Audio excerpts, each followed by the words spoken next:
안녕하세요. 과학이 재밌어지는 시간, 과학으로 보는 세상씨. 오늘도 알아두면 유용한 과학 이야기 가득 싣고 돌아왔습니다.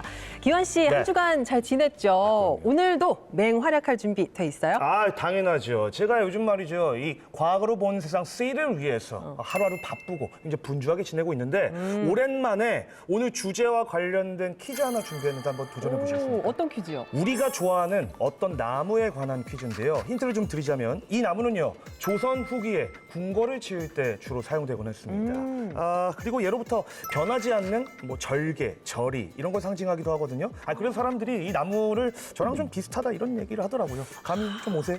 기환 씨랑 비슷한 거는 전혀 모르겠지만 절이의 상징이라는 데서 살짝 감이 오거든요. 네. 다른 힌트는 없나요? 오케이. 그러면 강력한 마지막 힌트 하나 드리겠습니다. 대한민국 국민들이 가장 좋아하는 나무입니다. 대한민국 국민들이 좋아하는 나무라면 소나무죠. 몇 년 전에 국립산림과학원에서 설문조사한 걸 봤는데 네. 한국인이 사랑하는 나무 1위가 소나무였습니다. 역시 10점 만점에 5점, 5점이 없는 대답이었습니다. 자, 그런데요. 요즘 이 소나무들이 시름시름 죽어가고 있다고 합니다. 대체 무슨 일일까요?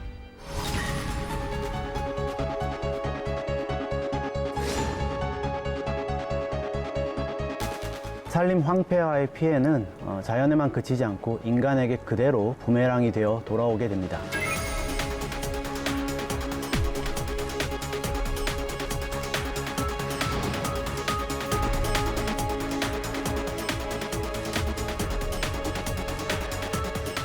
기후변화로 인해 겨울철 감염과 봄철 고온 현상이 지속되면서 산불과 소나무 대손증병의 대발생이 지속되고 있습니다.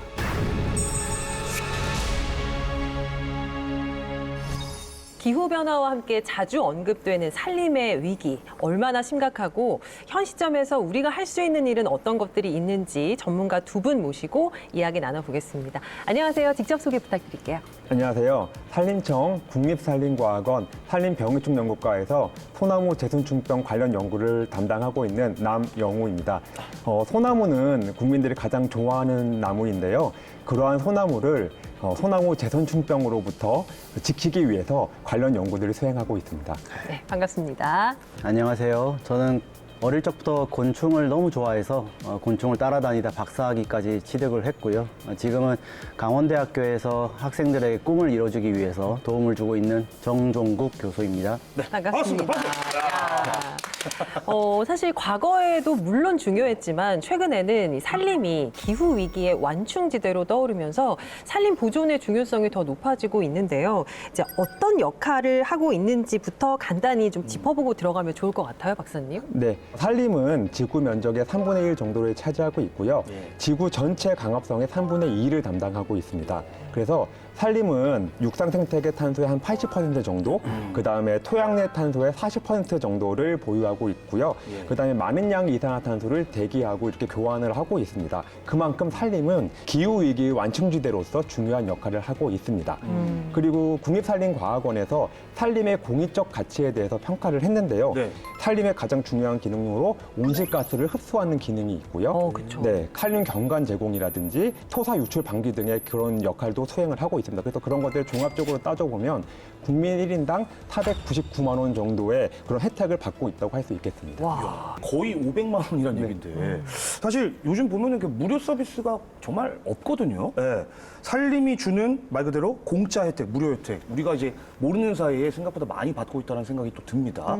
자, 그런데 이제 문제는 전 세계적으로 들어보니까 산림 면적이 줄어들고 있다고 그러던데 맞습니까? 네, 맞습니다. 전 지구적으로 봤을 때도 산림의 면적은 심각하게 줄어들고 있습니다. 특히 그 열대 우림 지역의 산림 파괴가 굉장히 심각한 편인데 산업용 목재라든지 아니면 팜유 생산, 농지 개간과 같은 어떤 다양한 일들로 인해서 산림이 크게 파괴가 되고 있습니다. 열대 우림은 우리 생각했을 때 아마존이라든지 이런 열대 우림이 쉽게 떠오르실 텐데 네네. 그런 아마존과 같은 열대 우림이 전 세계 어떤 산림 파괴 비중의 한 60%를 차지하고 있을 정도로 굉장히 심각하죠. 세계 자원연구소에서 발표한 그 보고서를 보게 되면 네. 2022년 한 해 동안 축구장의 한 11개 면적 정도의 그 열대우림이 파괴되고 있다라고 이제 얘기를 하고 있습니다. 결국 이런 산림 지역이 농지로 바뀐 거기 때문에 그 농약 사용량의 증가라든지 아니면 산림의 파편화가 심각하게 진행이 되기 때문에 네. 아무래도 생물 다양성의 소실이 심각해질 수밖에 없고요. 거기에 따라서 또 탄소의 어떤 배출량도 증가할 수밖에 없습니다. 네. 열대우림의 산림 파괴가 심각하다고 지금 말씀해 주셨는데요. 우리나라 상황은 어떤가요?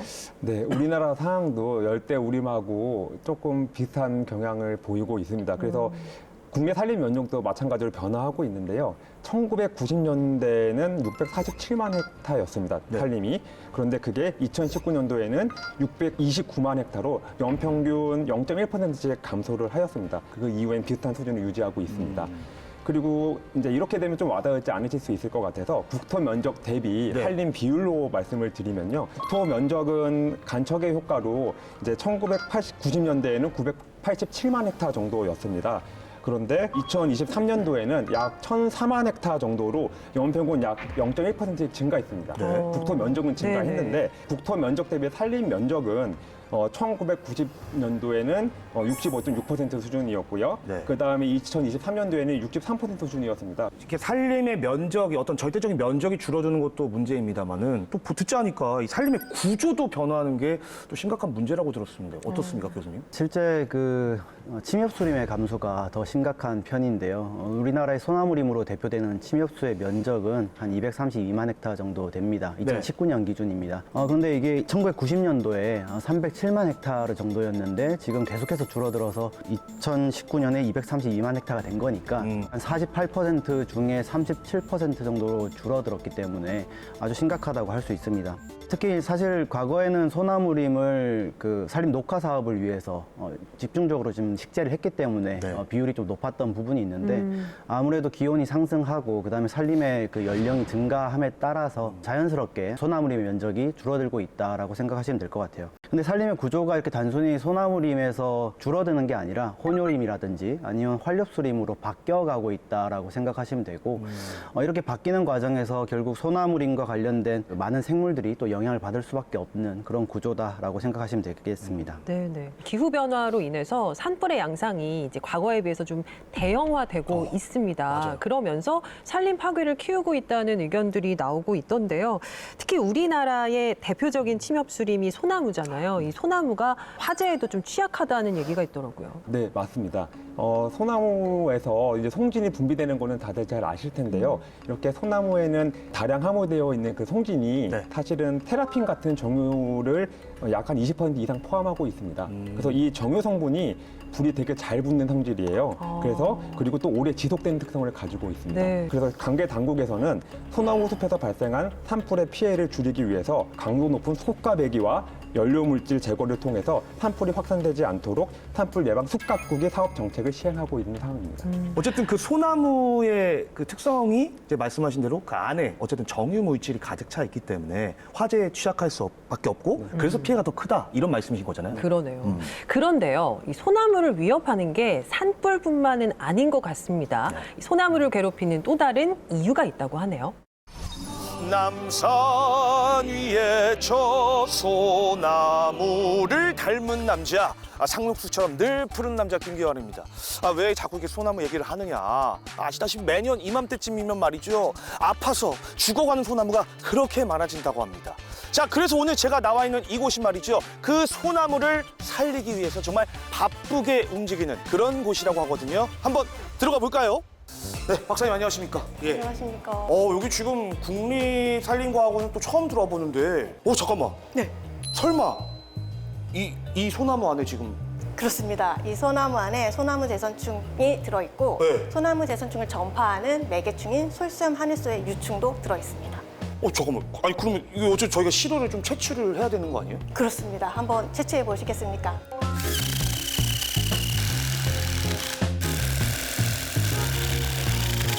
오케이. 요 정도면 될 것 같습니다. 네. 예.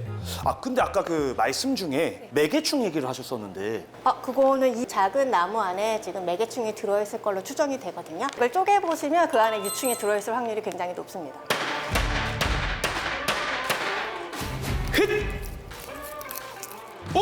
있다. 이 맞죠? 예, 맞습니다. 오! 자, 지금 요 작은 토막에서 지금 3마리의 유충이 발견이 됐잖아요. 그렇습니다. 이게 무슨 종류인 거예요? 솔수염 하늘소 아니면 북방수염 하늘소일 것으로 추정이 되는데요. 얘네들을 DNA 분자웍을 통해서 종동정을 하게 돼서 결과적으로는 이 나무에는 솔수염 하늘소가 있었다라고 얘기를 하게 됩니다. 아, 그렇구나. 시료를 채취하려고 이제 준비를 해주셨는데 그럼 이제 어떻게 하면 되나요? 네, 그러면 이제 일단은 이 안에 모편 가루가 밑으로 내려오지 않도록 휴지를 2장 깔아주고요. 아, 이렇게 깔아주고요. 그 고사목에 씨로 채취한 것을 아, 이거 부어요? 네네, 여기다가 부어주시면 됩니다. 아니, 나무 향은 너무 좋은데. 그렇죠. 소나무가 참. 네. 그래서 이제 이렇게 잘 싸주시면 돼요. 눌러서? 네, 네. 아, 물을 물을 부어주시면 됩니다. 그래서 모편 시료가 물에 잠길 만큼 가득 부어주시면 이제 모편 시료 안에 있던 소나무 대선충이 이제 이 깔때기 밑으로 모이게 되는 것입니다. 자, 그러면 지금 이 방식으로 채취를 하면 얼마 정도 저희가 기다려야 되는 네, 거예요? 기본적으로 이렇게 이제 24시간 정도는 지나야 선충이 아래로 많이 내려오게 돼서요. 잠깐만, 그럼 저희는 오늘 이거 못 보는 거예요? 네, 그래서 저희가 어제 이제 시료를 담가 놓은 게 있어서 요거를 보시면 좋을 것 같습니다. 아, 이게 어제 해놓으신 거예요? 네네네. 어제 저희가 담가 놨습니다.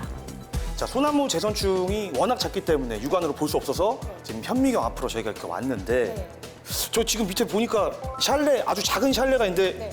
설마 저기 안에 지금 재선충이 있나요? 그렇습니다. 예. 그럼 한번 보여주시죠. 이게 여기 연동이 되는 거죠? 네네. 우와! 아니, 잠깐만. 이거 뭐 지금 CG 이런 거 아니고 네네. 조기 진짜 저 지금 샬레 안에 지금 이렇게 움직이고 있다고요? 소나무 대선충이 이렇게 많이 우글거리고 있습니다. 야, 이게 진짜 엄청 많구나. 네. 아니, 그럼 보통 소나무에서 이 재선충이 어느 정도 발견이 돼요? 근데 저희가 이제 선충을 분리해서 보는 거는 아까 말씀드렸다시피 50g 정도의 목편 시료인데요. 그 중에서 선충을 내려도 저희가 한 몇십만 마리까지는 볼 수 있습니다. 우리가 밖에서 이게 흔히 볼 수 있는 이 소나무가 이 재선충이 감염됐는지 안 됐는지 그 여부를 좀 빨리 판단해서 저희가 어쨌든 선제적인 좀 조치를 취하는 게 중요할 것 같은데. 그렇습니다. 그 방법이 없나? 그래서 저희 국립산림과학원에서 유전자 진단법을 개발하게 되었습니다. 유전자 진단법이요? 네. 오. 자, 지금 저희 앞에 있는 이게 방금 말씀하신 네. 그 유전자 진단 키트. 네, 그렇습니다. 오. 그 지금 이게 우리 국립산림과학원에서 개발한 건가요? 네, 그렇습니다. 아, 일단 박수 한번 드릴게요. 자랑스럽습니다. 네, 감사합니다. 예. 그럼 원리가 어떻게 되는 건가요? 네, 일단 이제 이 목병 시료를 이제 선충의 DNA만 녹이는 버퍼에 집어넣겠습니다. 네. 네, 10분이 지났으면 DNA를 증폭시키는 시약이 들어있는 선충의 DNA 용액을 집어넣게 됩니다. 자, 이렇게 해서 DNA를 증폭시키는 시약에 선충에서 추출된 DNA를 넣고 PCR이라는 기계에 넣어서 30분 동안 이제 증폭을 시키면 나중에 저희가 형광시료를 넣어서 선충이 있다 없다를 판단할 수 있게 됩니다. 아, 그리고 이제 그 결과값을 우리 네. 국립산림과학원에서 개발한 이 기계에서 네네. 확인을 할 수 있다. 네, 그렇습니다. 오늘 이 소나무 재선충을 그러니까 확인할 수 있는 2가지 방법 알려주셨어요. 네. 하나는 침지법, 하나는 이 유전자 진단 키트를 이용한 그 방법인데 2개의 차이점을 조금 한번 짚어주시겠습니까? 네, 먼저 처음에 보셨던 것처럼 현미경으로 검정하는 방법은 최소 3일, 길게는 몇 달까지 걸릴 수 있는 일이 되겠습니다. 네. 그에 반면에 이제 저희가 개발한 이 소나무 대선충병 유전자 기반 진단 키트는 일반 사람도 간단한 교육을 거쳐서 누구나 사용할 수 있는 방법이 되겠고요. 이제 유전자 분석을 통해서 결과를 아는 데까지 1시간도 안 걸리는 빠르게 진행될 수 있는 방법이 장점이라고 할 수 있겠습니다. 좋습니다. 100점 만점에 95점 드릴게요. 5점이 없어요. 뭔가요, 5점은?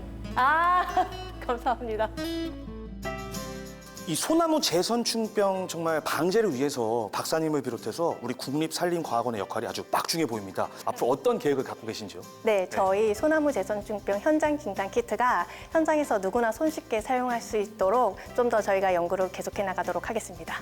우리 소나무가 아프지 않고 잘 자라는 그날이 오기를 또 그날을 위해서 열심히 노력해 주시기 바랍니다. 마지막으로 한번 외쳐볼까요? 우리 소나무 푸르게! 푸르게.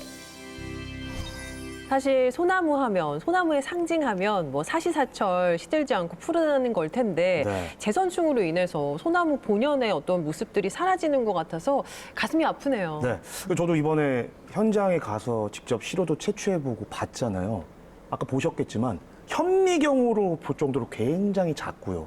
그 수가 일단 무조건 많고요. 그리고 나무가 뭐 한 그루, 두 그루 이런 수준이 아니잖아요. 그러니까 야, 이거 문제가 상당히 심각하다는 걸 많이 느꼈거든요. 뭐 저희가 거의 매년 뉴스로도 접하고 있고 소나무 재선충이라는 게 소나무한테 치명적이다 이것까지는 알고 있거든요. 네네. 근데 이제 구체적으로 어떤 병인 건지 그게 궁금합니다. 소나무 재선충 병은 약 1mm 정도 크기의 굉장히 작은 선충으로서 이들이 소나무 속에 기생을 하면서 내부 조직을 먹고 이렇게 하면서 나무가 이제 시들어 죽게 되는 그런 병이 되겠습니다. 네.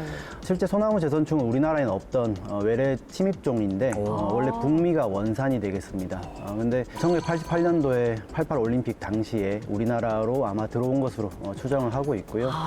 이들이 국내에서는 굉장히 심각한 이제 피해를 주고 있는 것이죠. 근데 원산지에서는 사실 거의 문제가 되지 않습니다. 왜냐하면 그들은 이제 저항성 수종이라고 하는 소나무 재선충에 대해서 저항성을 가지고 있는 나무들이 많이 있기 때문이거든요. 그래요? 근데 우리나라에 살고 있는 소나무나 곰솔, 뭐 잣나무 이런 것들은 사실 소나무 재선충에 대한 저항성이 없어서 이미 굉장히 심각한 피해를 받는 것이죠. 근데 이제 소나무 재선충은 스스로는 나무 속에서 다른 나무로 이렇게 이동을 할 수가 없는 그런 특징을 가지고 있습니다. 그렇기 때문에 매개충이라고 부르는 특히 우리나라에서는 솔수염하늘소나 북방수염하늘소가 그 매개충의 역할을 하고 있는데 그들의 몸에 올라타서 다른 나무로 이렇게 전파되는 그런 특징을 가지고 있는 것이죠. 그래서 이제 소나무 재선충의 매개충이 그 소나무 재선충을 가지고 다른 나무로 가서 가지를 먹은 다음에 다시 산란을 하게 되면 거기서 부화한 유충들이 하나의 어떤 사이클을 보내게 되고요. 그 다음에 이제 이듬해 봄철에 성충으로 우화를 할 때 다시 재선충을 몸에 가지고 다른 나무로 이동을 하게 되어서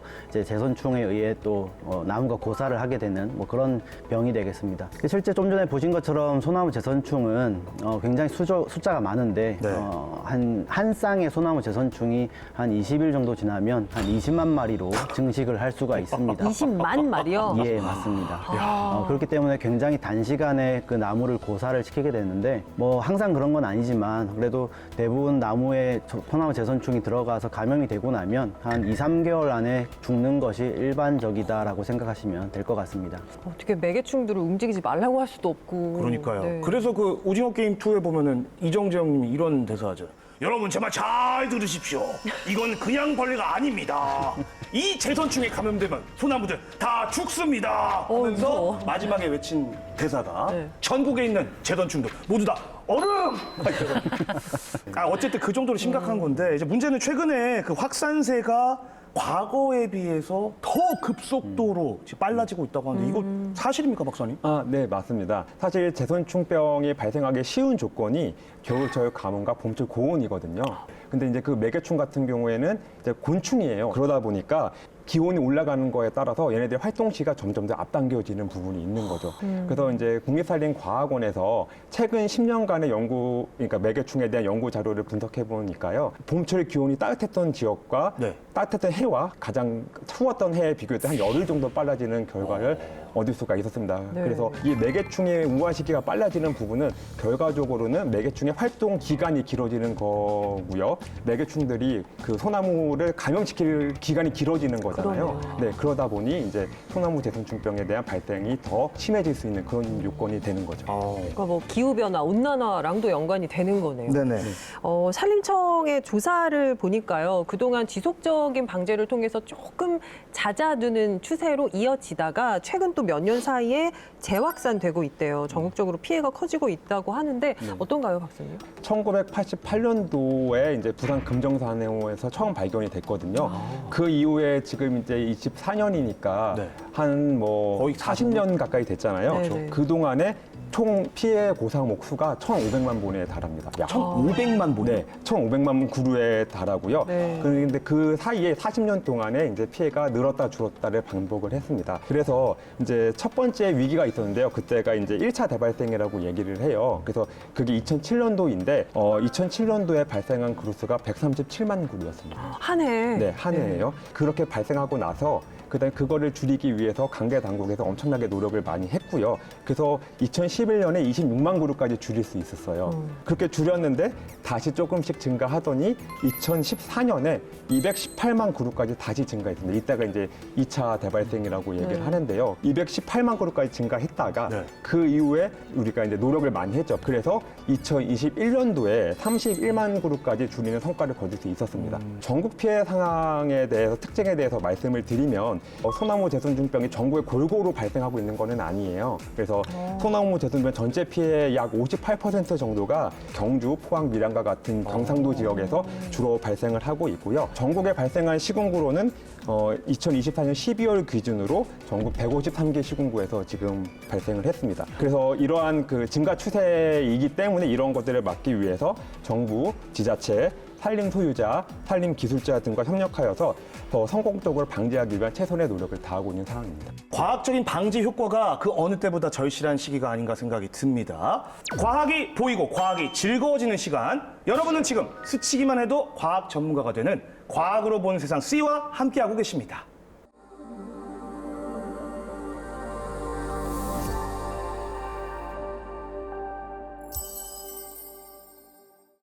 네, 이렇게 소나무 재선충의 확산세가 이어지다 보니까 이로 인해서 또 잘못된 상식이 퍼지는 사례도 간혹 있다고 하거든요. 자, 그래서 제가 준비했습니다. 코너 속의 코너, 소나무 재선충병에 관한 상식 바로잡기. 빠밤. 인터넷에 이 관련된 질문이 굉장히 그야말로 난무하고 있는데 제가 좀 추려봤습니다. 첫 번째 질문부터 한번 드려볼게요.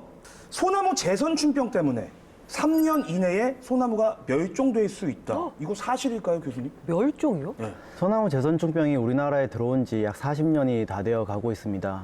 그래서 소나무 제선충병에 의해 고사한 나무가 지금까지 한 1,500만 그루가 된다고 했었는데 소나무는 우리나라에 한 18억 그루 정도가 있는 것으로 알려져 있고 그렇게 되면 실제 한 0.8%에 조금 넘는 수준의 소나무가 지금 고사한 것이죠. 근데 실제 소나무 제선충에 의해서 방제되는 나무들을 생각하면 소나무가 단기간 내에 멸종한다라고 하는 것은 사실 상상하기가 좀 어렵습니다.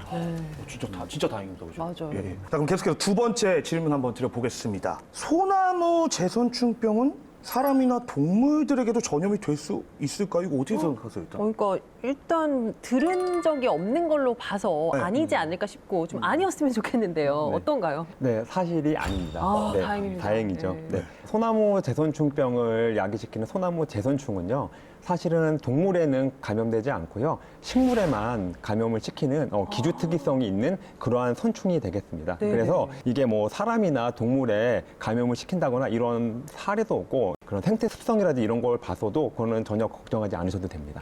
진짜 안심이 되네요. 다행이에요. 예. 네.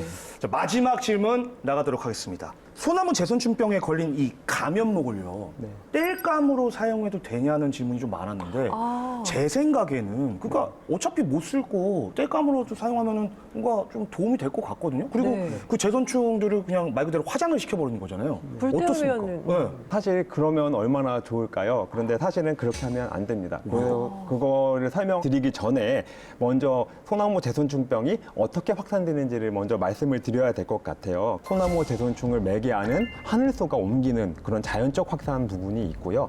또 하나는 인위적 확산이라고 해서 인간이 어떤 이유든지 간에 그 감염된 나무를 이동하면서 확산되는 부분이 있습니다. 그런데 인위적 확산 같은 경우는 사람이 차로 옮기니까 굉장히 먼 거리 이동할 수가 있고 네네. 그러다 보니까 이제 이게 감염지에서 감염되지 않은 지역으로 가서 피해를 줄 수가 있습니다. 그래서 그 인위적 확산의 예로는 이제 화목 보일러라든지 아궁이 땔감이라든지 아니면 목재 뭐 팔레트 제작이라든지 이런 거에 사용하는 데서 되는데요. 네. 근데 이제 문제는 소나무 제손증병이 발생하지 않았던 지역에서 신규 발생하게 될 경우에 그 국립산림과학원에서 중앙 역학 조사를 해야만 합니다. 왜냐하면 확산을 막아야 되기 때문에 그렇죠. 이 확산 원인이 무엇인지 조사를 해야 되는데요. 최근 10년간 이제 그 신규 발생지를 대상으로 이게 왜 여기에 병이 전파가 되는지를 분석을 했을 때 65% 정도가 인위적 확산이었습니다. 네, 그만큼 인위적으로 목재를 옮김으로 인해서 제손충병의 확산이 더 가속화될 수 있는 부분이 되겠습니다.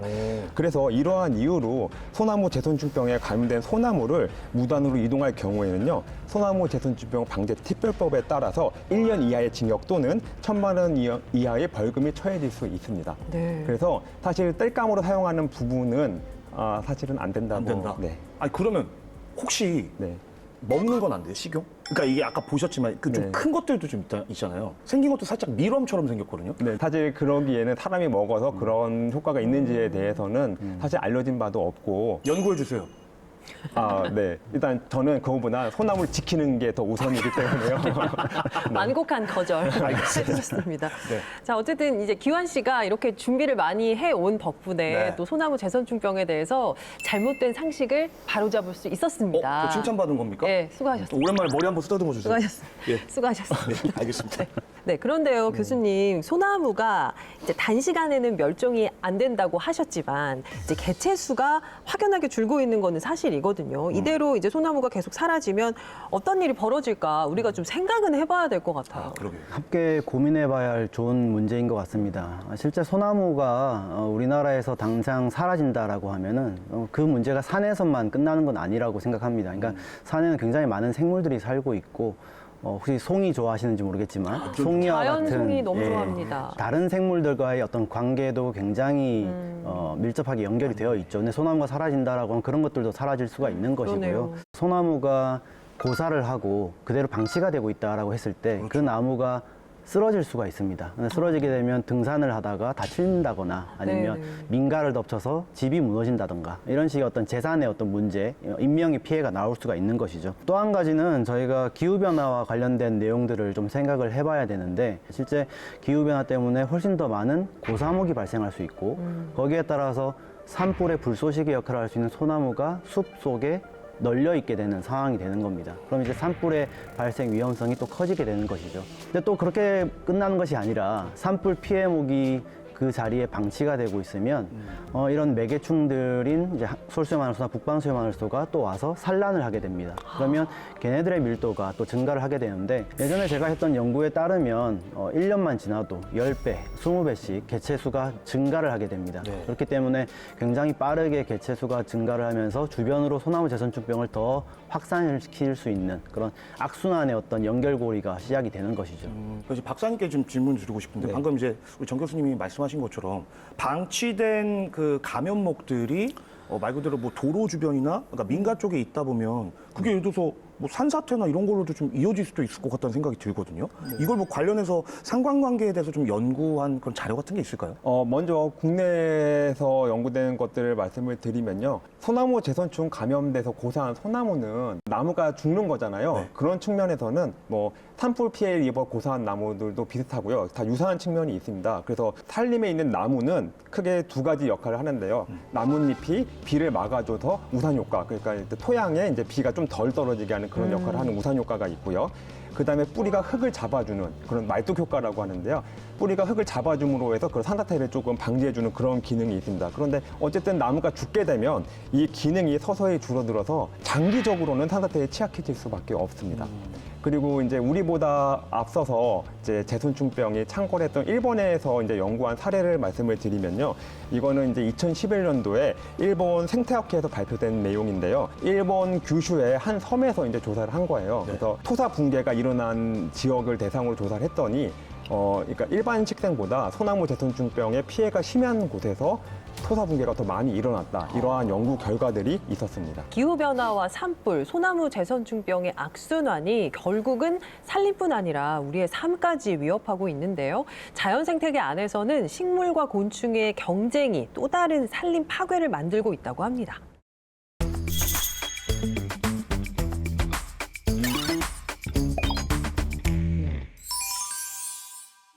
전 세계에 알려진 곤충은 약 100만 종이 넘는데요. 이들 중 상당수가 식물과 그 식물이 죽은 후 남은 유기물을 이용하고 있습니다.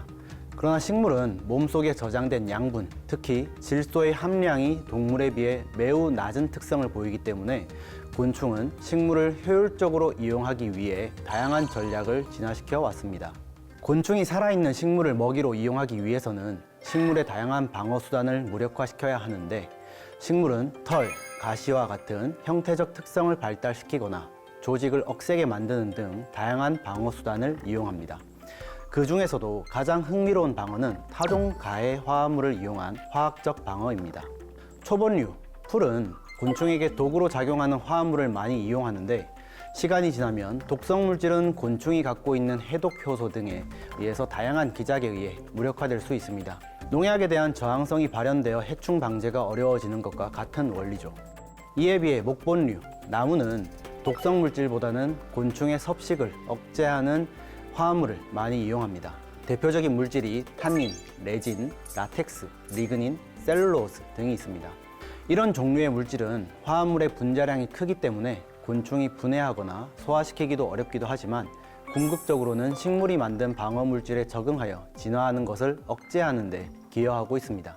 그런데 최근 많은 연구기관에서 침엽수림의 쇠퇴를 경고하고 있습니다.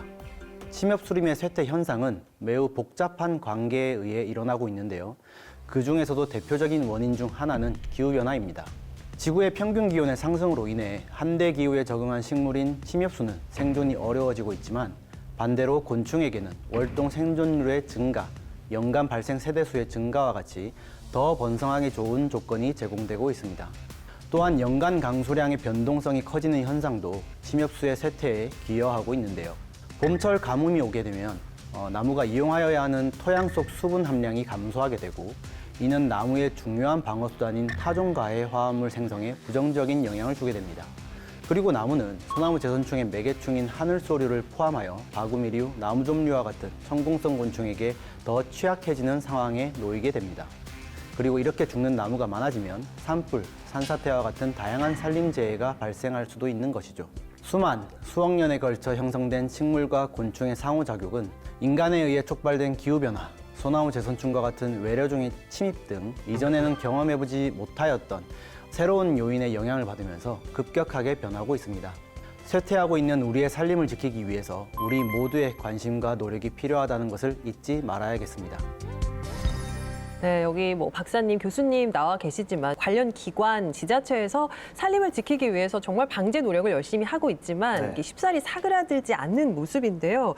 지금 시기가 소나무 제선충병을 잡기 위해 아주 중요한 시기라고 들었어요. 지금 시기가 가장 중요한 어떤 방제 시기라고 할 수 있습니다. 매개충은 나무 속에서 이 시기에 유충이라든지 아니면 번데기 상태로 있을 가능성이 큽니다. 이제 월동을 하고 나서 봄철에 번데기가 되는데 번데기 이후에는 성충이 되기 때문에 우리가 방제를 하기가 굉장히 제한적인 부분이 생기는 거죠. 그렇기 때문에 유충이라든지 번데기 상태로 있는 이 시기가 방제에 가장 적합한 시기다라고 말씀드릴 수가 있겠습니다. 이렇게 해서 하늘소가 4, 5월쯤에 보통 아까 나온다고 하셨었는데 실제 하늘소가 밖으로 나올 때 제선충을 가지고 나오니까 아무래도 그때 제선충이 또 확산이 되는 부분들이 있는 거죠. 그래서 실제 하늘소가 안에 있을 때 방제를 하는 것이 가장 효과적인 거는 뭐 분명한 사실이고요. 만약에 하늘소가 나오고 나서 방제를 하게 된다. 그러니까 나무를 베게 된다라고 하게 되면 하늘소 입장에서는 산란할 나무가 없어지는 겁니다. 네네. 그렇기 때문에 그곳에서만 머물면서 산란을 하면 되는 애가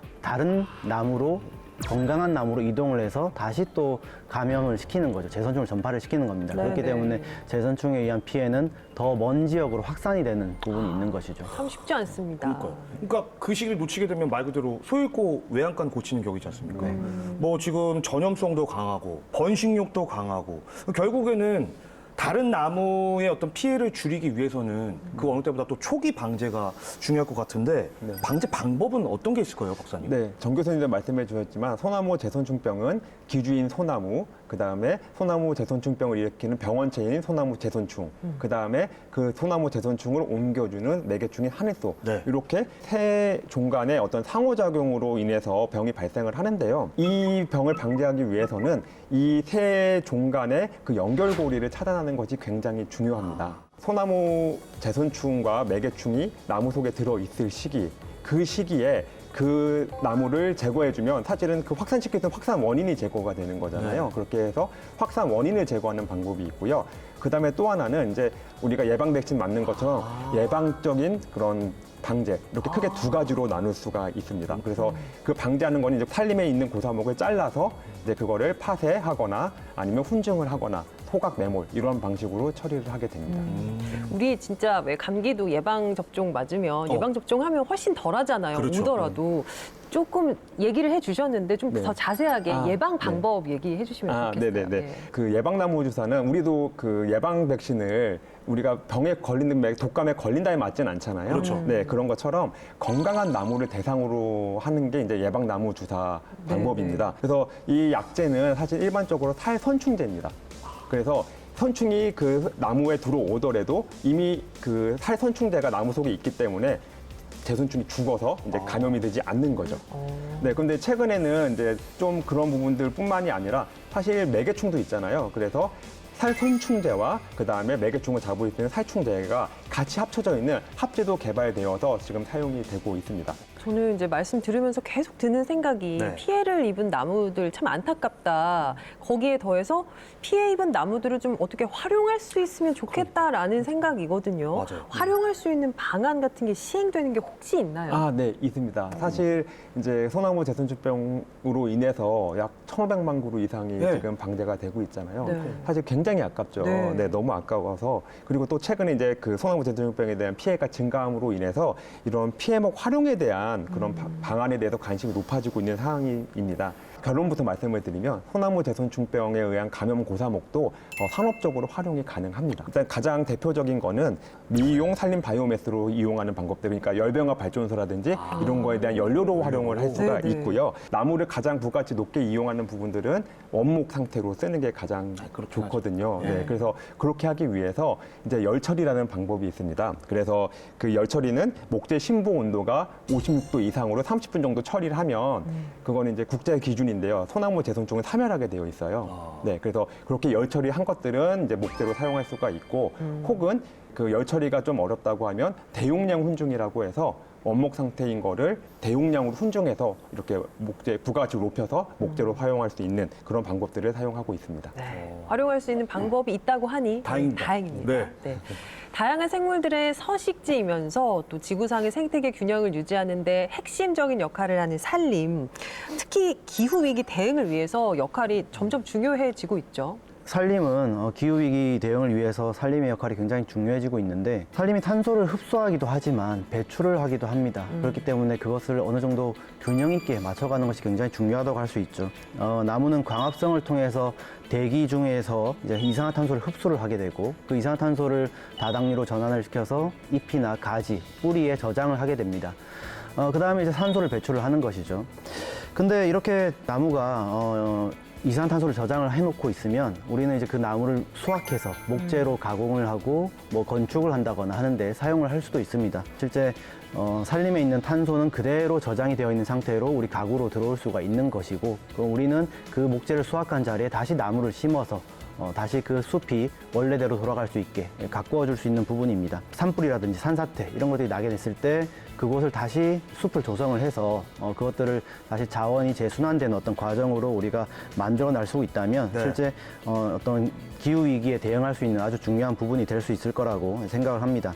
그 다음에 소나무 재선충병에 대한 얘기도 잠깐 저희가 나왔었는데 예. 그런 산림 병해충에 대한 부분들도 사실 산림의 탄소 배출 아니면 탄소에 대한 어떤 저장 능력을 약화시키는 데 큰 기여를 하거든요. 그렇기 때문에 우리가 이런 산림 병해충 관리를 좀 더 과학적으로 체계적으로 해나갈 수 있다라고 하면 기후위기 대응하는 데 아주 큰 도움이 될 수 있지 않을까 생각합니다. 네. 탄소 이야기가 또 나와서 말인데 앞서 우리 남 박사님께서 이제 우리나라 산림 면적이 전부 다 많이 줄었다. 그러면 그 면적이 줄어든 만큼 탄소 흡수량도 좀 줄어들 것 같다는 생각이 드는데 실제로도 그게 맞나요? 안타깝게도 사실입니다. 2019년을 기준으로 우리나라의 산림 탄소 저장량은 약 5억 3천만 톤에 달합니다. 굉장히 많은 양이죠. 예. 네, 그리고 이제 산림에서 나무가 흡수하는, 그러니까 나무가 순수하게 흡수하는 흡수량은 4,026만 톤 정도가 됩니다. 산림에서 탄소 흡수량을 늘리기 위해서는 새롭게 어린 나무를 심어서 숲을 조성해주는 그런 조림의 어떤 면적이 굉장히 중요할 수 있습니다. 근데 조림을 하려면 우리나라의 이 굉장히 넓은 땅이지만 그 넓은 땅에서 조림을 할 만한 면적이 사실 많이 없습니다. 그렇기 때문에 새롭게 뭔가 조림을 하기 위해선 기존에 있던 숲을 좀 베어내고 다시 조림을 해야 되는 뭐 그런 상황에 있는데요. 근데 산림의 탄소 흡수량을 봤을 때 어린 나무가 조금 큰 나무에 비해서는 훨씬 더 흡수량이 높다라는 연구도 있습니다. 국가산림자원조사 자료를 보면 우리나라 산림은 한 20에서 30년 정도까지 왕성하게 이렇게 자라다가 이후에 생장량이 조금 감소하는, 그러니까 둔화되는 어떤 모습들을 보여주게 됩니다.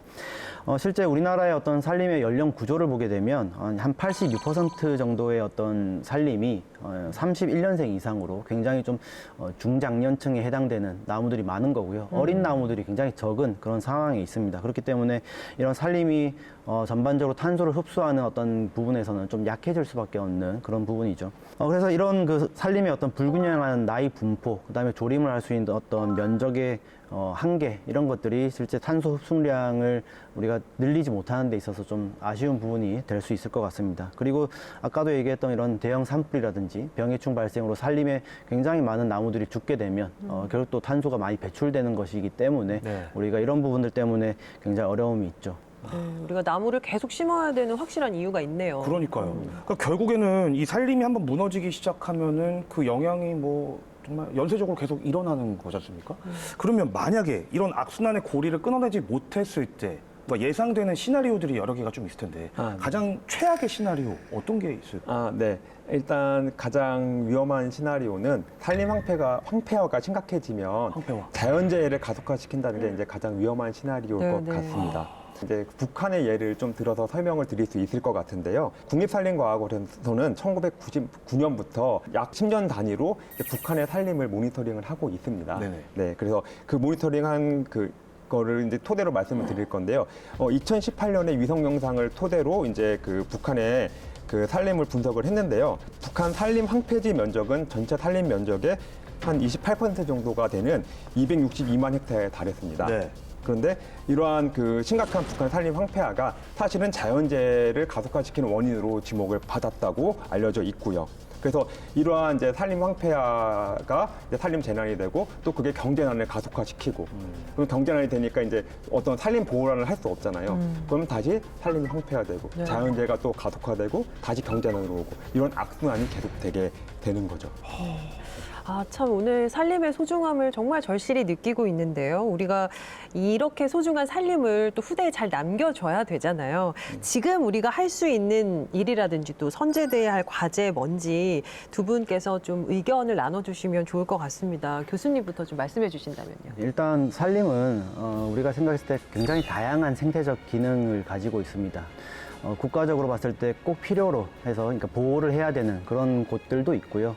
그 다음에 어떤 사람들의 휴양을 위해서 제공되어야 할 산림도 존재를 하고 그리고 산림의 목재 생산, 수확을 위해서 어떤 운영이 되어야 하는 경제림 같은 것도 생각해 볼 수가 있습니다. 그래서 실제 이런 것들이 좀 각각의 어떤 목적과 기능이 다 다르기 때문에 그 목적과 기능에 맞게끔 우리가 관리해 나가는 그런 부분들이 사실 굉장히 중요하고 또 한 가지는 이렇게 잘 가꾸어진 산림이 다시 황폐화돼서 예전에 어떤 힘든 상황으로 돌아가지 않게끔 산림 병해충이나 산불로부터 지키는 그런 국민들의 어떤 관심이 굉장히 필요한 그런 세대가 아닌가 생각합니다. 목적과 이제 기능에 맞게 관리해야 된다라는 말씀이 와 닿습니다. 박사님은요? 소나무 제손증병이 유입된 지 약 40년이 지났는데요. 사실 지금까지 오면서 두 번의 대발생이 있었고요. 최근 이제 다시 그 소나무 제손증 발생이 증가세로 전환이 되었는데 그리고 그것 때문에 우려를 표하시는 분들이 되게 많아요. 그래서 인터넷에서 보면 뭐 멸종할 수 있다 뭐 이런 얘기가 나올 정도로요. 그렇지만 우리는 분명히 과거에 성공했던 경험들이 있고 노하우가 있습니다. 그래서 이 지금 어려운 시기도 잘 극복할 수 있을 거라고 믿고요. 근데 사실 그러기 위해서는 이제 산림 관계 당국뿐만이 아니라 사실 국민 여러분들의 많은 그 소나무를 지키겠다는 그런 마음, 그런 격려, 그 다음에 관심이 필요한 상황이 되겠습니다. 네. 예전에는 우리 막 식목일에 맞춰서 꼭 나무 한 그루씩 심고 막 맞아요. 이랬었는데 저도 언제부턴가는 그 나무 심고 이런 게 전혀 기억이 없거든요. 네, 맞아요. 그러니까 이번 방송을 통해서 이걸 좀 계기로 해가지고 좀 나무를 다시 한번 좀 심어봐야겠습니다. 네, 좋습니다. 네. 네. 미래 세대가 기후변화로부터 안전한 환경에서 살 수 있도록 또 탄소 중립 사회를 만들어가는데 산림이 기여할 수 있도록 보다 적극적인 산림 관리가 필요한 때입니다.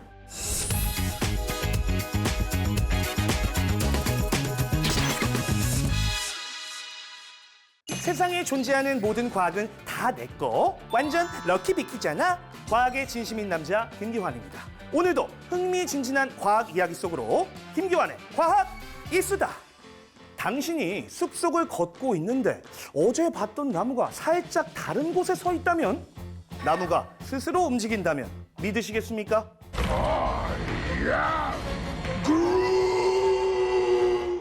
영화 속 이야기 같다고요. 그런데 말입니다. 현실 세계 속에서도 걸을 수 있는 식물이 있다고 합니다. 나무의 이름은 바로 소크라테아 엑소르히자, 일명 걷는 야자수, 걸어다니는 나무라고 합니다. 이름도 걸어다니면서 묻고 답했다는 철학자 소크라테스에서 따온 겁니다. 남아메리카의 아마존 열대 우림에서 발견되는 소크라테아 엑소르히자는요, 아주 특별한 능력이 있습니다. 빛, 물, 온도 등 주변 환경의 변화에 반응해서 자라는 건데요. 뿌리의 성장 방식이 정말 놀랍습니다. 이 나무의 뿌리는 공중으로 드러난 지상근으로 마치 지팡이처럼 여러 갈래로 뻗어 있는데요. 나무가 한 방향으로 더 많은 빛을 받으려고 할 때 이 새로운 뿌리가 그쪽으로 뻗어나가고, 이 반대편의 오래된 뿌리는 썩어 없어지는 거죠. 이렇게 뿌리를 번갈아 가며 뻗다 보면 나무가 천천히 위치를 옮기게 되는 겁니다. 결국 나무의 뿌리가 이 필요한 자원을 찾아 움직이는 모습이 마치 나무가 걸어가는 것처럼 보이는 거죠. 이런 식으로 나무는 1년에 평균 10cm 정도 움직인다고 하는데요. 우리가 상상하는 것처럼 빠르고 자유롭게 걷는 건 아니지만 환경에 맞춰서 천천히 이동하는 나무. 자연의 힘은 정말 놀랍지 않습니까? 지금까지 과학의 진심인 남자 김기환의 과학 이수다였습니다. 네, 지금까지는 살림하면 떠오르는 이미지, 색깔이 당연히 녹색이었는데 앞으로는 뭐 잿빛, 붉은빛이 되는 게 아닌가 사실 걱정이 좀 많았었거든요. 녹색 미래를 지키기 위해서 더 노력해야겠다라는 생각을 오늘 많이 했습니다. 맞습니다. 우리가 이제 국가 경제를 논하는 데 있어서 가계 살림이 중요하다 이런 얘기 많이 하잖아요. 우리가 살고 있는 지구의 살림살이를 위해서는 우리가 살고 있는 또 살림을 잘 지켜야 된다 이런 생각을 또 해보게 됐습니다. 네, 예. 자 우리나라의 살림을 위해서 노력하고 계신 두 분과 오늘 함께했습니다. 어떠셨어요? 네, 소나무 재생충병 연구자로서 살림과 관련돼서 이렇게 오랜 시간 얘기할 수 있어서 저에게도 매우 뜻깊은 시간이었습니다. 그래서 시청자분들께서 우리가 살림을 왜 보호해야 되는지, 그리고 살림이 우리에게 어떤 혜택을 주는지에 대해서 잘 이해하시고 공감을 하셨을 거라고 생각합니다. 네, 자, 어떠셨어요? 아무래도 우리 학생들이 이런 것들을 보고 앞으로 살림을 보호하기 위해서 어떤 부분을 공부를 해야 될까, 그래서 이런 생각을 하게 되지 않았을까 생각을 해봅니다. 네, 두 분 앞으로도 저희가 응원하겠습니다. 계속 노력해 주세요. 고맙습니다. 감사합니다. 네, 과학으로 보는 세상시 저희는 다음 시간에 더 유익한 과학 이야기 들고 찾아오겠습니다. 과학이 보인다. 과학이 즐거워진다. 스치기만 해도 당신은 과학 전문가. 과학으로 보는 세상. 씨.